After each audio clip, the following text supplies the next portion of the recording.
How's it my Orchids and Fynbos friends, Dave here with another CareCollab video. Today we're going to be looking at the beautiful Dendrobium Hibiki. So stay tuned for some tips on how to care for this orchid. There are a large group of us joining in on the Dendrobium Hibiki CareCollab videos, so check the description below for the list of all the growers. I'll also put it up one of these sites around me. Dendrobium Hibiki is a primary hybrid. It is a cross between Dendrobium bracteosum and Dendrobium laevifolium. The Dendrobium laevifolium is not fragrant, while Dendrobium bracteosum can sometimes produce a fragrance. Many of the Dendrobium Hibikis are not fragrant, but in some cases the hybrid has been reported to be fragrant. I've been one of the lucky ones. My Dendrobium Hibiki is fragrant. It's a very subtle fragrance. It is a sweet fragrance similar to barley sweets. A malted sweet honey fragrance. The Dendrobium Hibiki has beautiful fuchsia pink flowers with a little orange lip. I'm sure one of the growers will have this beautiful orchid in flower at the moment. I received my orchid around about the middle of last year. It came with a small bloom on the orchid, so one of the Keikis were blooming when I received it. Okay, so first let's see what we have here. Oh! Didn't expect this to be so big. Okay, I didn't know they were so big. This is the Dendrobium Hibiki. For some reason I thought they were tiny orchids. We have flowers, definitely the Hibiki. I can't remember where I saw these, but they are absolutely beautiful flowers. Since then it has bloomed once for me off one of the Keikis. I haven't had a full flush of blooms just yet. So we are in winter at the moment, but when we move into spring I can't wait to see what this orchid is going to give me. The orchid can produce flowers throughout the year, so it's not dedicated to just spring. However, I imagine that the biggest flush of flowers will be around springtime, so we'll see what happens with this one. In terms of care, this is a warm growing epiphyte and requires a substantial amount of water through the year as not to allow the canes to shrivel. Some suggest that during winter it should have more of a dry winter's rest, others suggest not.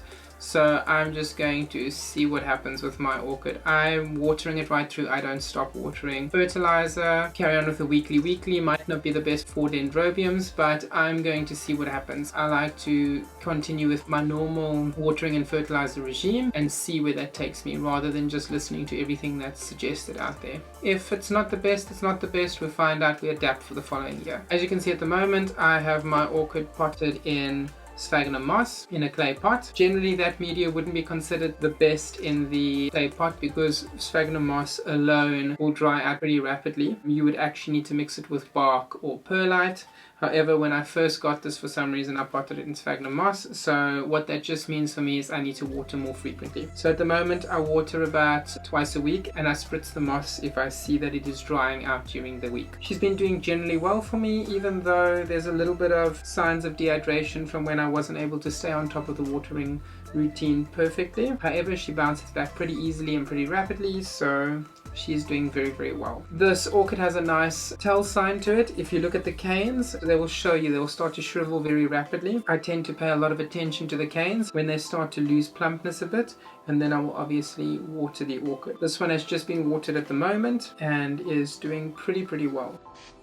Just to quickly add here, no one can actually tell you how often to water because it really depends on your microenvironment. And as you can clearly see by the canes, I could be watering my Dendrobium Hibiki a little bit more frequently. I have quite a few Keikis which I need to remove from this one when they start to shoot out roots, and the Keikis do grow pretty easily. As long as they have a reasonable amount of roots, you can pot them up separately. In terms of light requirements, the orchid gets pretty bright light. It remains right in front of the window in my warm growing environment, so this room right here, where it is just blocked by a net curtaining from direct sun, so it receives very bright light. From reading online, you will see that bright light is an important requirement to get deep fuchsia blooms for this orchid and to get it to bloom successfully for you.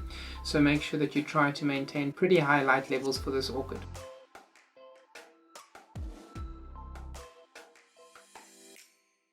So please check out the other care collaborators and see the unique care that they have for this orchid in their environment, and also the amazing blooms on display in the other videos. Thanks so much guys, and have an awesome day. Bye!